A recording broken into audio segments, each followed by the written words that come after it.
A gente vai começar lembrando exatamente um pouco dessa trajetória aí, como escritor, como começou tudo isso.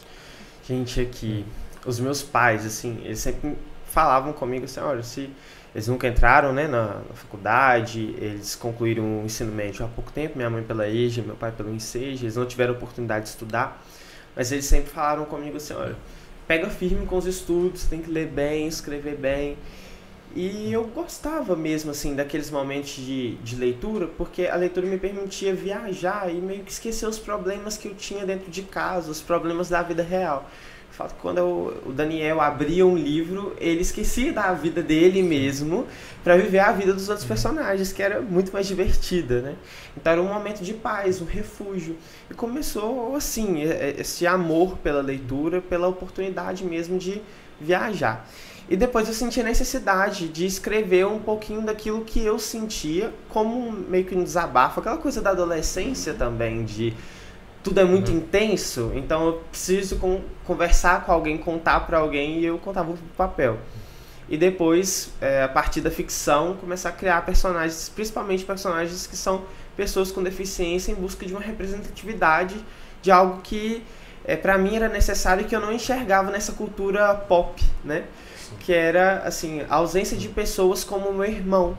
Então, na TV, nos filmes, nos livros, e eu vi que eu podia criar esse tipo de personagens que são pessoas com deficiência ali, que são protagonistas da própria história. Representatividade, né? Isso. Que é muito importante, é o que a gente luta muito. E a questão da inserção também, porque durante muito tempo, hoje tem uma visão diferente, principalmente o cinema, que eu acho um veículo de grande contato com o público, não focava bem essas histórias, assim, focava sim, mas sempre mostrando alguém que ia ajudar essa pessoa.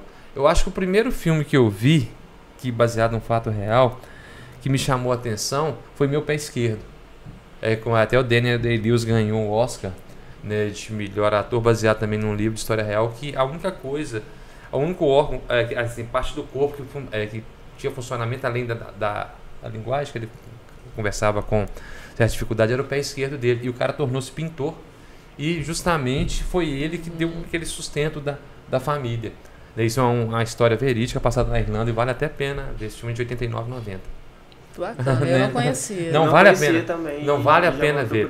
Vale a pena ver. Meu Pé Esquerdo é o primeiro filme assim que lançou, né, pro estrelato, o Daniel Day-Lewis, que depois ganhou mais 2 Oscars, né? Mas a história é comovente e tem cenas, Noemi, que são sensacionais, entendeu? Eles iam jogar bola e esse irmão que era, né, assim, portador de necessidades especiais ia pro gol e ficava deitado. Mas quem cobrava o pênalti quando tinha era ele, porque ele, mesmo deitado, ele tinha uma força no pé esquerdo que era algo assim absurdo. E a força fez com que ele desse um padrão de vida para a família. Mas voltamos ao... Zé Horta também é cultura. Sim. Cultura, principalmente, né, Zé? Sim.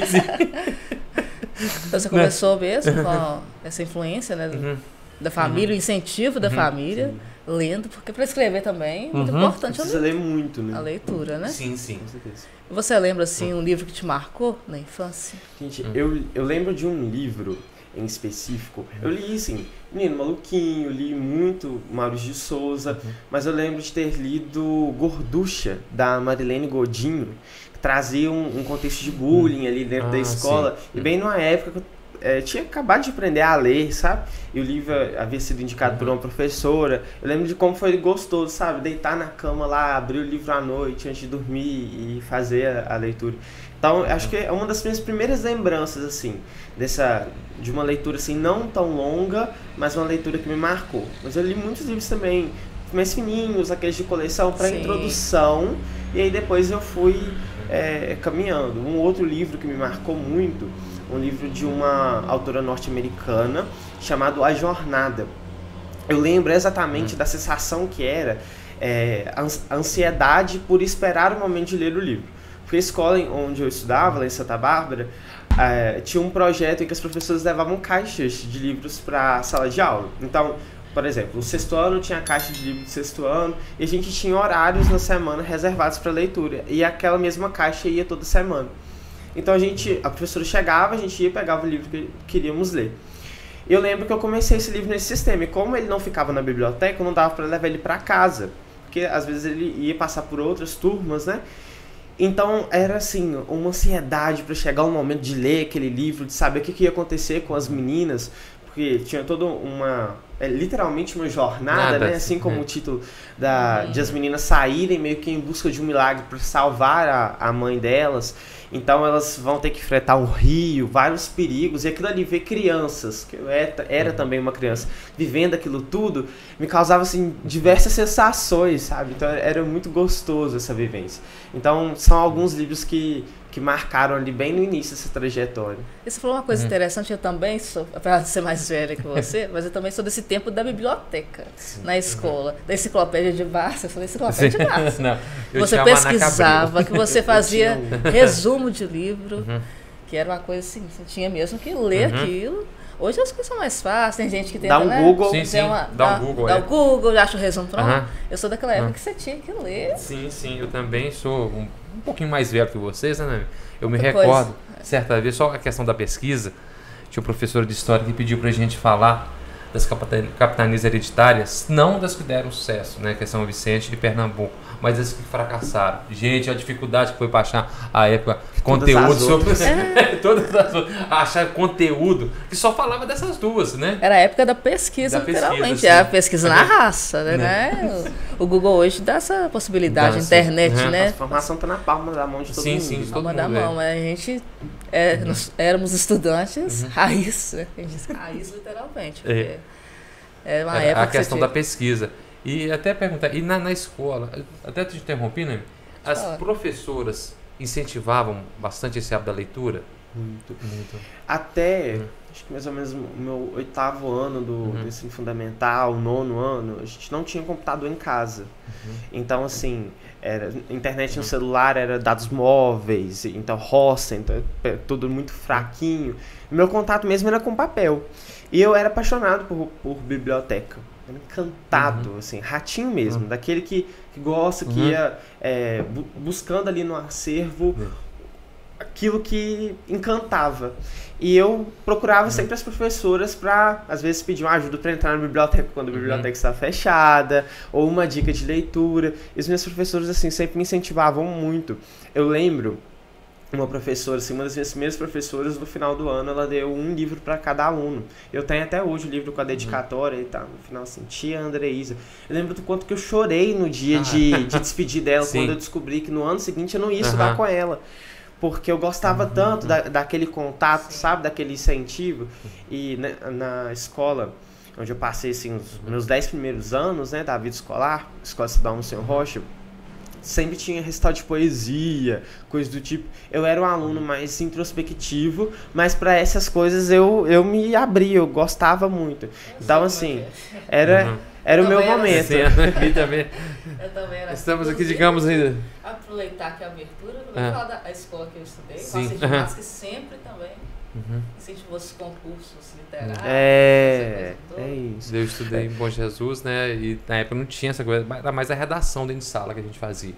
Um dia eu descobri um pouquinho da sua história e descobri que muito para você estar aqui tem a ver com isso, essa questão da escola pública. Exatamente, isso a gente tem que valorizar, gente. Sim, tem que valorizar. Porque os professores muito dedicados realmente faz a diferença na vida dessas pessoas. Né? Eu desenvolvi um projeto agora no iniciozinho desse mês. Eu fui em 8 escolas e conversei com mais ou menos 1000 alunos da rede pública. E foi assim, uma experiência tão boa, sabe? Eu dediquei minha última semana de férias para fazer aquilo ali e foi maravilhoso. Porque muitas das vezes o aluno da escola pública, ele desacredita nele mesmo, sabe? Porque acha que nunca vai conseguir realizar um sonho, que não vai ter oportunidade, sendo que a escola pública oferece muitas oportunidades. Cabe a ele acreditar, né?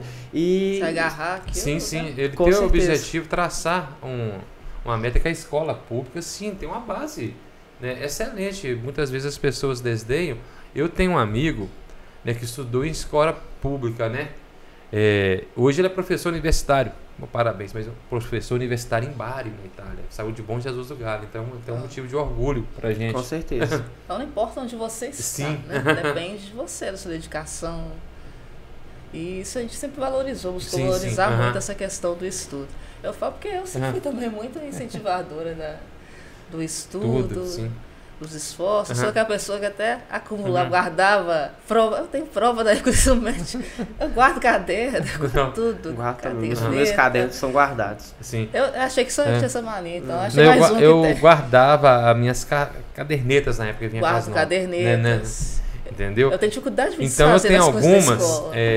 eu tenho tudo lá, né? Quando era como se diz, quando vinha as notas só cruzeiro, eu guardei. Mas quando começou a ter Cruzeiro de Barcelona azul e vermelho, aí eu não. Aí essas eu joguei fora. Eu sou muito do papel, gente. Assim, eu tenho praticamente todas as edições do diário em que tem um texto meu publicado, ou que tem alguma notinha. Eu sou muito do papel. Eu gosto muito.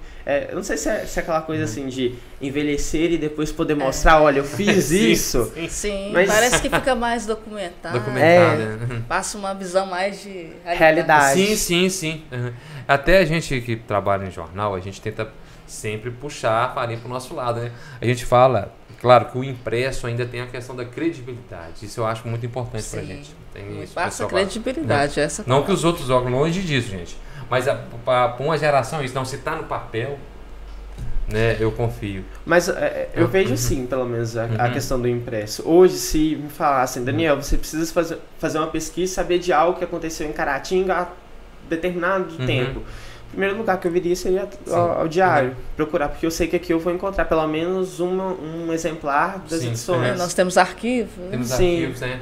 E a memória é muito importante. A memória. E há pouco tempo não, antes da pandemia, eu não vou saber o nome da escola da professora, mas vieram aqui alguns alunos procurar justamente o que foi manchete em Caratinga no dia que eles nasceram. Eu achei sensacional essa ideia. Genial.